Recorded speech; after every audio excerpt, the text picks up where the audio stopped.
We got Lawson calling in from Minnesota. Lawson, what's going on? Hey, Dan, how you doing? And is it Lauren? Yes. Yep, Lauren is on the line. Hi, Dan. Hey. You're not Dan. Hey, Lawson. guys. I love your show. I was just making some maybe possibly snide comments in the comment section, and I was told I should call in. So I'm not really rude, though. Oh, no. Might think so based on my comments, but I'm not rude, I promise. Okay. What's up? What do you got? Well, my problem is in today's day and age, I just don't know what to believe. You know what I mean? There's too many sources, and there's too many possible confirmation bias and too many conflicts of interest, and it's so frustrating because, I mean, I'm not an anti-vaxxer or anything, but you know, I've never taken one either, and it's just so hard to trust the establishment, I guess, the easiest way to say it.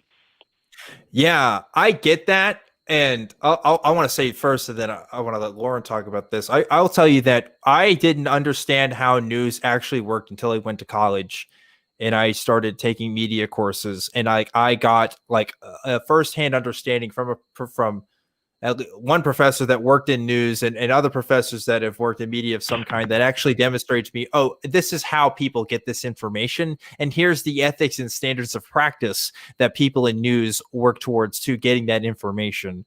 And a lot of people don't realize how much work actually goes into making sure the effort that they get that goes into those stories. Like John Green talks about how when he was interviewed for like a really short segment for NPR, that they asked him questions for over an hour just to confirm background information, stuff that didn't even make it into the story for his like particular piece that they talked about, just because NPR is an institution that in general does a very great job at doing what they do, which is collecting news. And of course, not every news source is going to be as good or as studious, or does it mean that they don't have people that sometimes just have a bad day and maybe fudge a detail or two. But that being said, that doesn't mean that it's all bunk, that it's all bad, that there's nothing we can do. There's certainly a gradient. I'd rather trust any news story from NPR than from InfoWars any day of the week, because I know how InfoWars works, and I know the people that write those articles, and they are just simply not reliable based on their case record and history. Unfortunately, that does mean that in the day and age we live now, we do have to research our news more, and you cannot just share an article without reading it. You just cannot. But that being said, I am blessed with having the a background in kind of understanding that, and other people don't. And I get why people are frustrated. It's like I hope I can impart at least some of that knowledge, because sometimes I read stuff and I think something's true, and I realize, oh shoot, this actually isn't reliable either. But I use the methods that I've come across and the ideas I know of what to look for to kind of suss that out. So I talked for a while there. Lauren, I want to hear your take. Yeah, Dan, you're absolutely right that the onus is a lot more on readers and consumers of the news now. In fact, I studied just as a minor, but even just the few classes I took really helped me understand that there is no such thing as news without bias. It's going to happen as long as human beings or AI created by human beings is producing the news. It's impossible for it to be unbiased. So there's a lot of great resources. There's websites where you can actually have a bunch of different tabs with different news sources with the same article, like the same topic, but you can see how they each spin it. And I always recommend to people, if they're feeling untrusting of the media, look at multiple different sources, even ones that you're prone to disagree with, and see if there's fact checking on that and see if you can compare and contrast in that sense. And there's also this awesome website. I can look it up. Are you going to mention All Sides? Yeah, there's this really awesome website that has this graph of liberal and conservative bias and which ones are most fact-based and which ones are mostly opinion.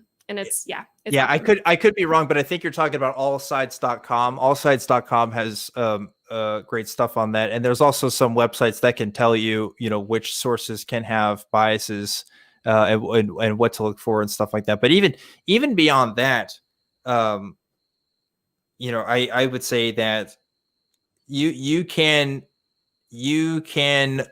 live with hope and knowing that there are people in journalism and who are doing the jobs they're doing that want to tell these stories in a professional and good way. Like I get that it's hard because we see all the bad, but there are people that are trying to do good work and like are trying to do this and feel just as frustrated in the system that they're in as you and I are, but are doing the best that they can to change it as well.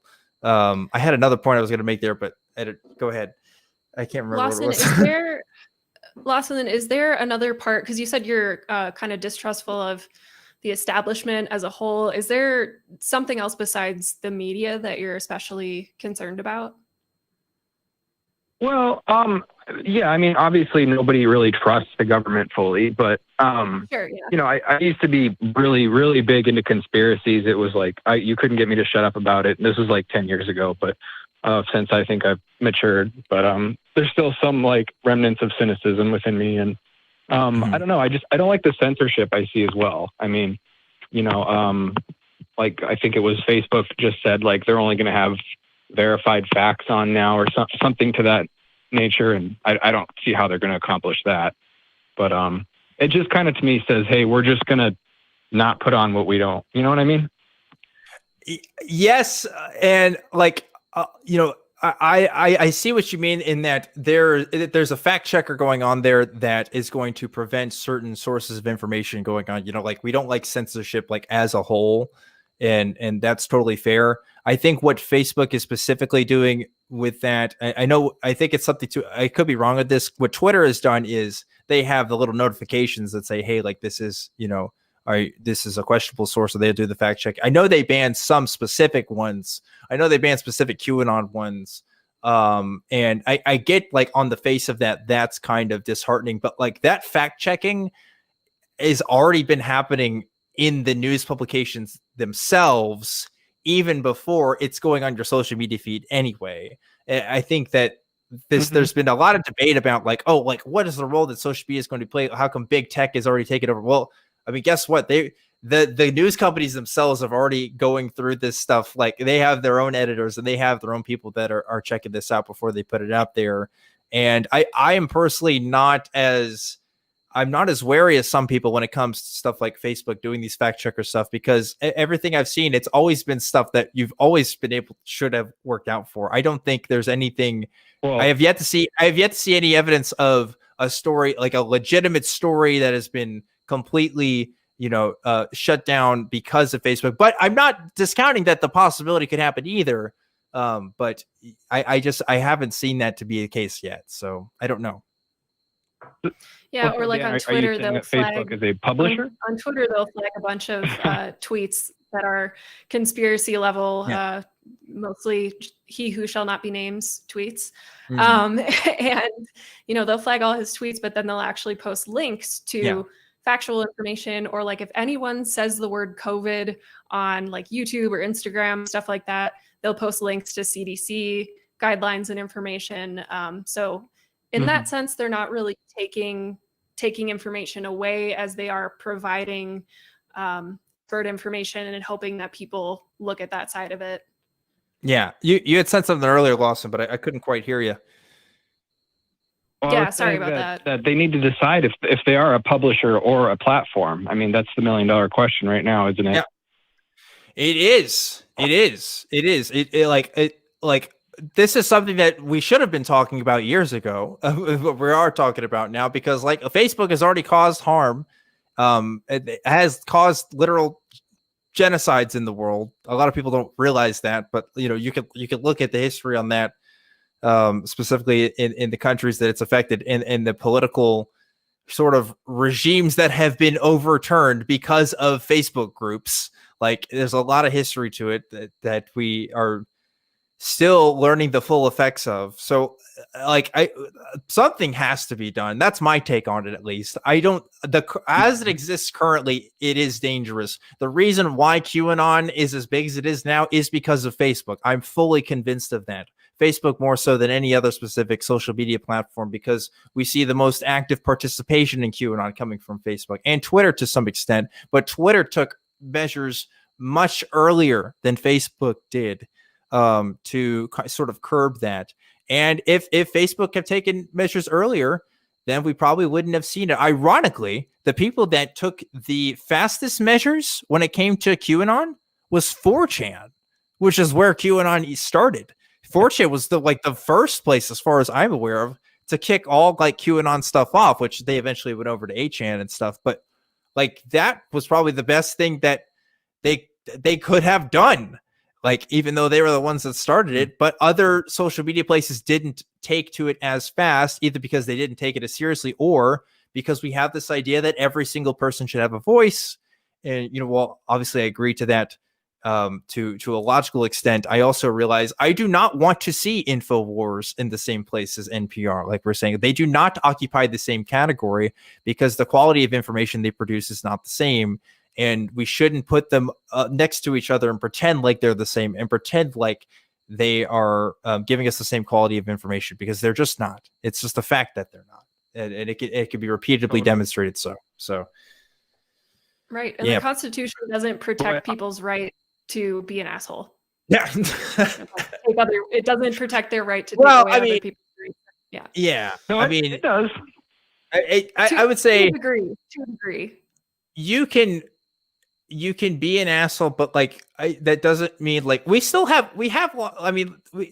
the fire in a theater thing going all over again. It's the social responsibility of speech. I, for one, do agree with the idea that we have a social responsibility with our speech. I think doing this show on Truth Wanted, I have a social responsibility with my speech, and I would expect the same out of every single other content creator on this platform. And I don't mind holding myself to that standard. The question is, should we hold everybody to that standard on the platforms we publish? I mean, I think so. I think there should be some standards, and I'm totally fine if what Facebook's doing is meaning kicking like folks like the QAnon stuff off, because that's just caused irreparable harm. And Yeah, I understand. Yeah, but I guess everyone just has I guess everyone just has their own line of where free speech ends. Like, I want people to be able to say anything they want, as long as they're not like telling the public how to synthesize anthrax or something. So I guess. Yeah. And unfortunately, like the Pizzagate stuff, man, like look what that did for the families at their homes and stuff like that was also spread by social media and stuff. And what good came about people having their free speech in that situation?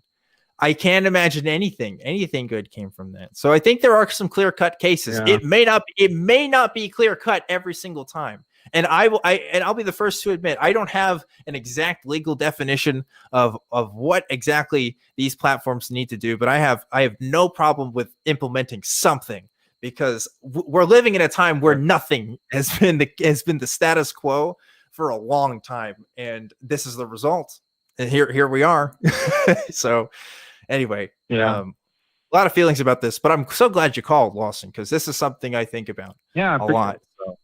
So, really cool. Your video with Anthony from back in the day. That's how I got on your show. So yeah. And speaking of which, I don't know if I have permission to announce this yet, but you may see Anthony again pretty soon next year. I don't know. Cool. Maybe we'll figure something out. Until then, thanks so much for calling, Lawson. Appreciate it. And I think that's going to be the last call of Truth Wanted in the year of our Lord 2020. I don't know why I said year of our Lord. This is an atheist show, but whatever.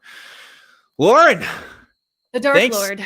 The Lord of Levels, Vern. Shout outs to our audio engineer. But yeah, this show has been really awesome to do. Thank you guys so much for tuning in 2020. I really appreciate it. And remember, it's not over yet. Next week, we are putting something out there. We're going to do those awards for the Golden Picos. So please vote on those if you haven't already. I'm so excited to do that with you guys. And we may or may not have a surprise or two for New Year's as well. But I guess you'll have to wait and see.